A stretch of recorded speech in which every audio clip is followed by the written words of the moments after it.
បាទនេះគឺជាសកម្មភាពការផ្លាស់ប្ដូរកញ្ចក់រថយន្ត Ford Ranger Raptor ឆ្នាំ2023បាទសូមគោរពជម្រាបសួរពុកម៉ែបងប្អូនទាំងអស់គ្នាបាទបើសិនជាពុកម៉ែបងប្អូនចង់បានកញ្ចក់រថយន្តដែលមានគុណភាពល្អនិងជាងដែលមានជំនាញច្បាស់លាស់ផ្នែកកញ្ចក់រថយន្តដែលគាត់មានបទពិសោធន៍យូរឆ្នាំខាងផ្លាស់ប្ដូរសូមកុំភ្លេចខាងកុសលសុខមានបាទខាងយើងខ្ញុំក៏មានលក់កញ្ចក់រថយន្តគ្រប់ម៉ាកគ្រប់ស៊េរីហើយក៏មានសេវាកម្មទៅផ្លាស់ប្ដូរកញ្ចក់រថយន្តជូនពុកម៉ែបងប្អូនដល់ទីតាំងផងដែរបាទ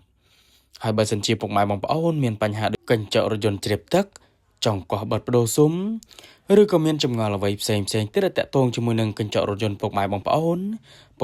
ដែលឆាតចូល Page សួរព័ត៌មានផ្ទាល់ក៏បានឬក៏ពុកម៉ែបងប្អូនដែល call តាមរយៈលេខទូរស័ព្ទដែលខ្ញុំដាក់នៅលើ banner ផ្ទាល់ហ្នឹងក៏បាន